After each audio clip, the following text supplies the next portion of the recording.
Parole de Dieu quotidienne. Vous êtes tous contents de recevoir des récompenses de Dieu et d'être reconnus par Dieu. Cela est le souhait de tout homme au début de sa foi en Dieu, car l'homme aspire de tout son cœur à des choses plus élevées, et aucun ne veut prendre du retard alors que les autres progressent. Ainsi est fait l'homme. Pour cette raison, plusieurs d'entre vous essaient d'obtenir les faveurs de Dieu dans le ciel.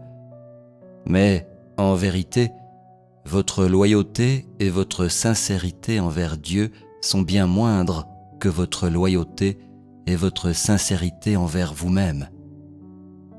Pourquoi est-ce que je dis cela ? Parce que je n'attribue aucune valeur à votre fidélité à Dieu, et en plus, je nie l'existence du Dieu qui est dans vos cœurs. Autrement dit, le Dieu que vous adorez, le vague Dieu que vous admirez, n'existe pas du tout. Je peux dire cela si catégoriquement parce que vous êtes trop éloigné du vrai Dieu. Votre loyauté est due à l'existence d'une autre idole dans vos cœurs.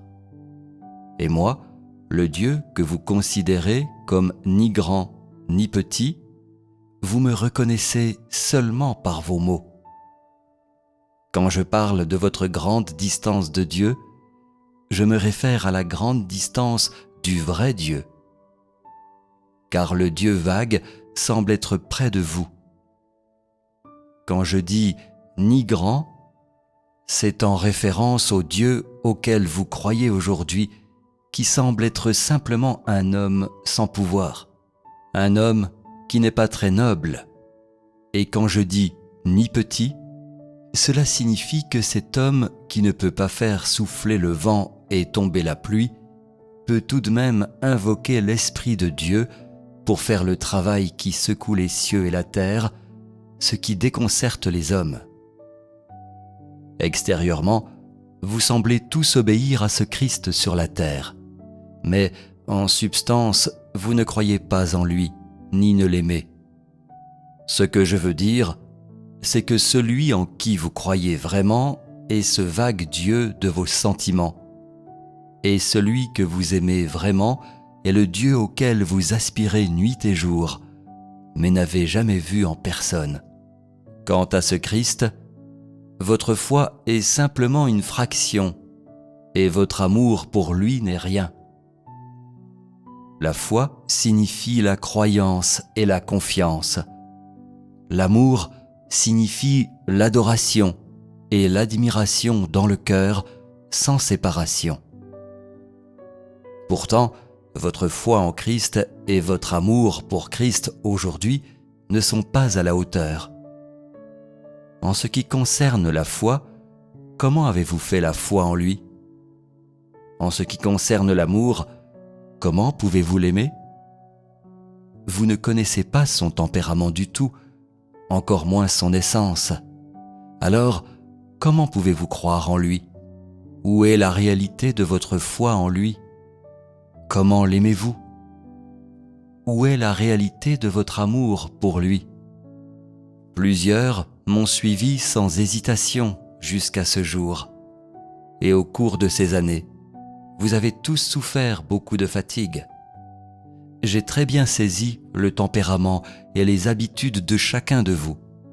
Ce fut extrêmement difficile de vous côtoyer. C'est déplorable que je vous connaisse si bien alors que vous ne me comprenez pas du tout. Ce n'est pas étonnant que d'autres disent que vous avez été trompé par un homme dans un moment de confusion.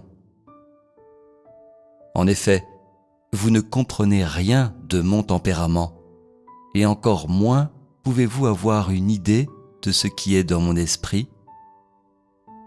Maintenant, vos malentendus à mon sujet dépassent la mesure, et votre foi en moi reste confuse.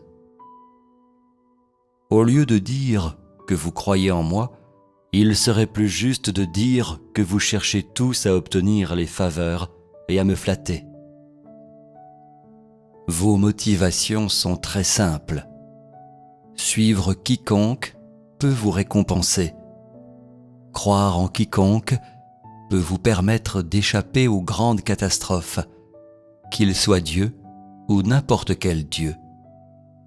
Rien de tout cela ne m'importe. Il y a plusieurs hommes de ce genre parmi vous, et cette situation est très grave.